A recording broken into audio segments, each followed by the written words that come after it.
Les jeux sont faits au Burundi pour ou contre la réforme constitutionnelle. C'est la question à laquelle 5 millions de Burundais devaient répondre. Une réforme qui permettra au président Pierre Nkurunziza de briguer 2 mandats supplémentaires. On va plus loin ce soir. À quoi faut-il s'attendre en cas de la victoire du oui? Beaucoup de réactions sur notre page Facebook. On voit tout cela avec Esdras Ndikumana, journaliste à RFI, ancien correspondant au Burundi. Bonsoir. Bonsoir. Alors la première question nous vient de l'Angola. Carlos Papanegro se demande pourquoi aller au référendum si le résultat est déjà connu. En fait, c'est parce que le pouvoir a besoin de légitimer ça donc ce changement de constitution, c'est un changement qui est radical. On passe d'une constitution qui est basée sur l'accord d'Arusha à une nouvelle constitution carrément, même si le pouvoir ne le reconnaît pas. Donc il avait besoin de le légitimer par cette onction populaire. Et les Burundais ont aussi obligation d'aller voter. Ah oui, absolument. Déjà, ils ont eu obligation, ils ont été obligés d'aller se faire inscrire. Ensuite, ils ont été forcés systématiquement tout au long du processus qui a conduit au vote d'aujourd'hui. Eh bien, les Burundais ont été forcés à s'inscrire, forcés à suivre les explications, etc. Aujourd'hui, il y a ceux qui sont allés voter volontairement, il y en a d'autres qui ont été forcés aussi à aller donc voter. Est-ce que la stratégie d'Agathon Rwasa, le principal opposant, a été la bonne?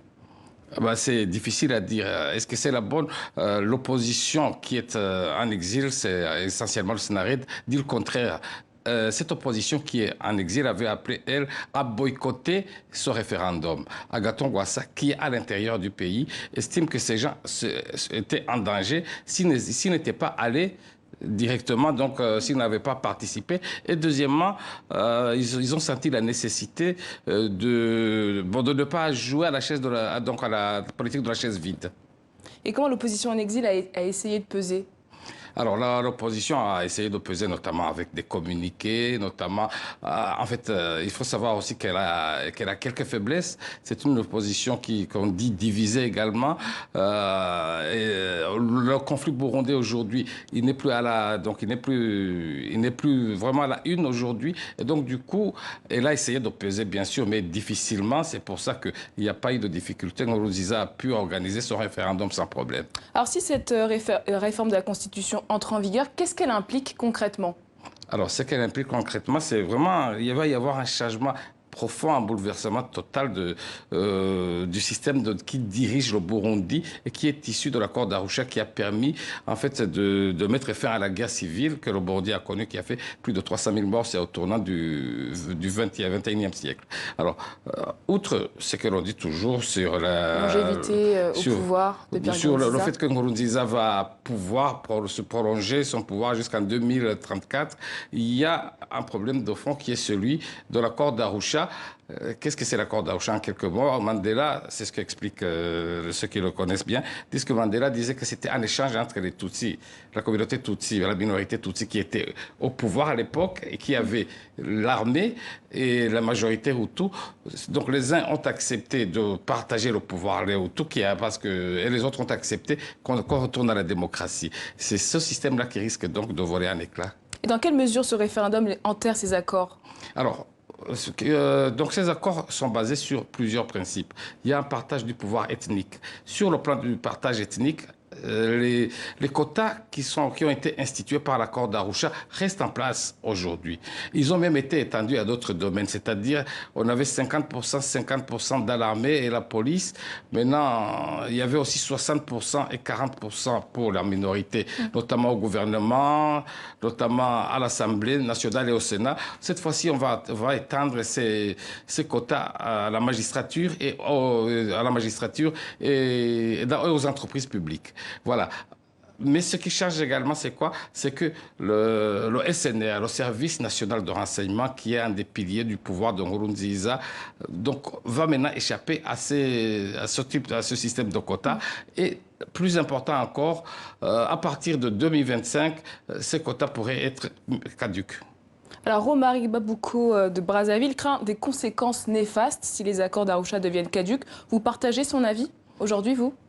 Bon, Je ne suis pas le seul à le dire. Je pense que plusieurs spécialistes l'ont dit, les Nations Unies l'ont dit, l'ONU, l'Union européenne. Personne n'a envoyé d'observateurs justement parce que tout le monde craint que la sortie de ces accords qui ont permis d'avoir une stabilité pendant 10 ans, et bien que la sortie de ces accords peut replonger le Burundi dans une nouvelle crise. Alors en tout cas pour Gabi Bougaga qui se présente sur Twitter comme porte-parole de la présidence du Sénat burundais, selon lui ce référendum permet au pays d'acquérir sa totale indépendance sans appui de l'étranger. Une réaction à ce tweet ?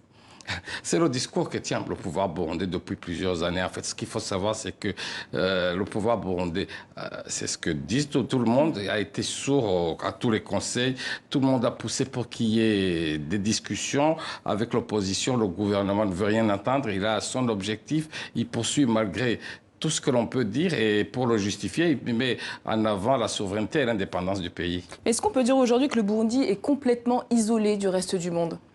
Pas totalement. Le Burundi peut compter notamment sur la Chine, peut compter sur la Russie, sur la Turquie, sur certains pays, mais ça n'est pas la même chose. Le Burundi, par exemple, son premier donateur, c'est l'Union européenne.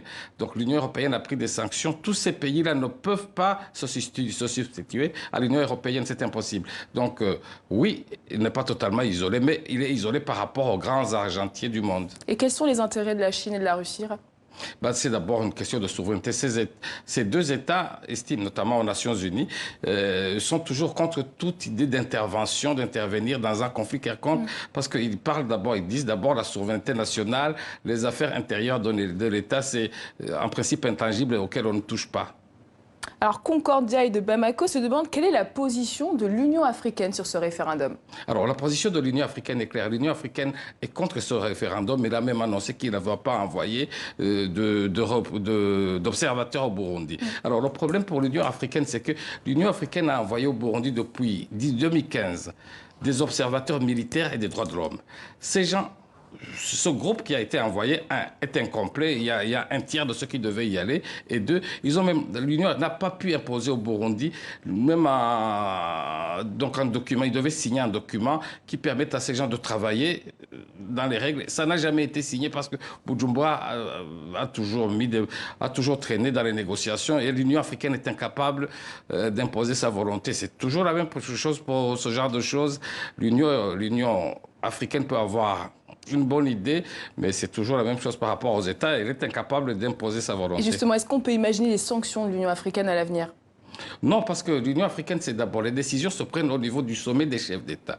L'Union africaine, à un certain moment, au niveau du Conseil de paix et sécurité, avait décidé qu'il y aura 5000 militaires qui allaient être envoyés au Burundi dans le cadre de la Maproba, c'est-à-dire d'imposition de la force au Burundi. Il y a eu un sommet des chefs d'État à l'époque. Le président burundais avait été soutenu notamment par Djamé, notamment par le président bissau-guinéen, etc. Donc, les chefs d'État ont stoppé. Pourquoi? Parce qu'il y a plusieurs chefs d'État africains qui sont qui craignent également un retour de bâton à un moment ou à un autre. Alors, la Cour pénale internationale a ouvert une enquête pour crimes contre l'humanité présumés. Est-ce qu'aujourd'hui, le régime de Bujumbura peut être inquiété ? Je pense qu'il est inquiet. Déjà à l'époque, lorsque la décision avait été prise, on avait senti qu'il y avait de la peur. Et déjà dans la nouvelle constitution, il y a un article qui prévoit que le Burundi ne peut pas extrader un de ses citoyens. C'était normalement dans la constitution qu'on a aujourd'hui, qui n'est pas encore bien sûr remplacée. La loi, qu'est-ce qu'elle dit? Cette constitution dit que le Burundi peut extrader en Burundi dans le cas de crimes contre l'humanité, etc. Justement, les crimes pour lesquels on poursuit à la CPI. Donc le gouvernement du Burundi s'est un peu inquiété.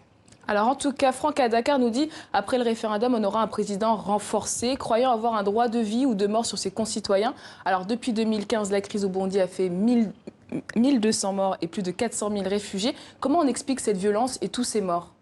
Alors, c'est-à-dire, un peu, c'est lié à l'histoire du Burundi. En fait, l'histoire du Burundi, depuis son indépendance, c'est une histoire qui est ponctuée de nombreuses explosions de violence, de génocide.